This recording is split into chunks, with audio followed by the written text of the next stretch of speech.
এক শিক্ষিত যুবক কোনোভাবেই চাকরি না পেয়ে হতাশার পথে রয়েছেন। এদিকে বয়সও বাড়ছে তার, চাকরি বা রোজগারের কোনো পথই নেই।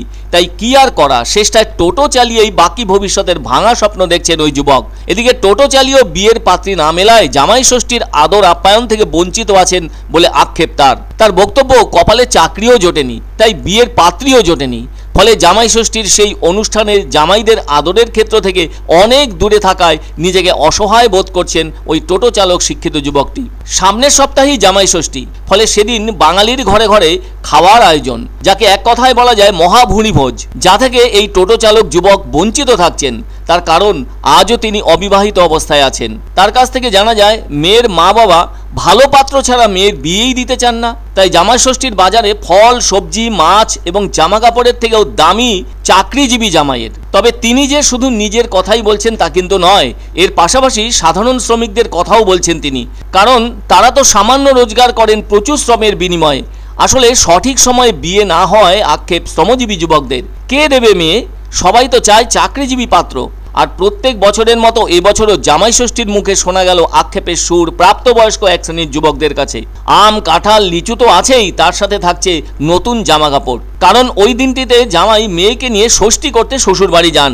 তবে সারা বছর যেমন তেমন হলেও জামাই ষষ্ঠীর ব্যাপারটা কিন্তু একদমই আলাদা।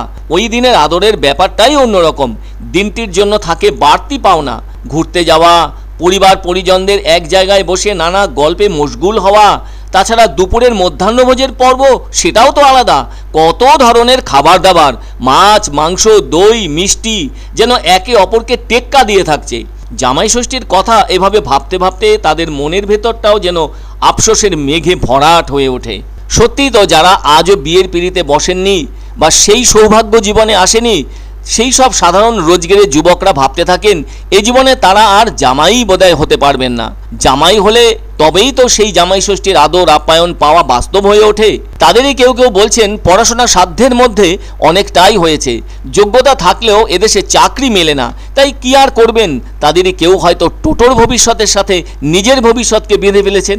তাই এই পথেই চলছে তার বাকি ভবিষ্যতের চেষ্টা। বাজারে বাজারে ফলের সম্ভার, আর তা দেখেই যেতে হয়, নিয়ে যাওয়ার কোনো জো নেই। তার কারণ মেয়ের মা বাবারা যোগ্য পাত্র চান, যার অর্থ চাকরিজীবী। তাহলে কি শ্রমজীবী যুবকদের কপালে কোনোভাবেই শ্বশুর বাড়ি জুটবে না? অথচ ওই জামাই ষষ্ঠীর দিন এই টোটোয় চেপে জামাইরা তাদের স্ত্রীকে শ্বশুর বাড়ি নিয়ে যাবেন। খারাপ লাগলেও সবটাই তো মেনে নিতে হবে তাদের। ওসব দেখে নিজেদেরও মনেও আশা জাগে, ইচ্ছেও হয়, কিন্তু কে দেবে তাদেরকে সেই পাত্রী? হয়তো এমন আফসোস করতেই হতো না যদি সময় মতো চাকরি হতো আর সেই সাথে বিয়েটা হয়ে যেত। তাহলে তো এমন দিনে হেসে খেয়ে আনন্দ করে কাটানোও যেত।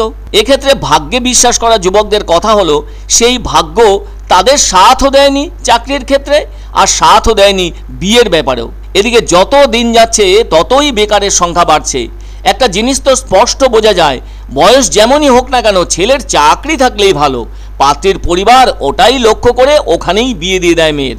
যতক্ষণ না চার হাত এক হচ্ছে ততক্ষণ পর্যন্ত জামাই ষষ্ঠীর জামাই হওয়া থেকে বহু কোটি মাইল দূরে থাকতে হচ্ছে স্বল্প আয়ের শিক্ষিত যুবকদের। জীবনটা কি তাহলে এইভাবেই কেটে যাবে অন্যের জামাই ষষ্ঠী দেখে? সেই প্রশ্নই তাদের সামনে হয়ে উঠেছে লাখ টাকার প্রশ্ন। আমরা এই শিক্ষিত অবস্থা হয়েও, শিক্ষিত থেকেও আমাদের এখন ভ্যান চালাতে হচ্ছে, তো চাকরি বাকরি নেই। তো এখনকার বাবা মায়েরা তো প্রত্যেকেই চাই চাকরিজীবী একটা ছেলে। তো আমাদের সেই ক্ষেত্রে আমাদের মেয়ে আমাদের কপালে আর কি জুটছে না বললেই চলে। সবাই আসছে, তাদেরকে আমাদেরকে নিয়ে যেতে হবে। আমরা যেহেতু টুকটুকি চালাই, তো তাদেরকে বয়ে আমাদের তাদের শ্বশুরবাড়ি দিয়ে আসতে হয়। আমরা যারা আছি আমাদের এখানে কয়েকজন,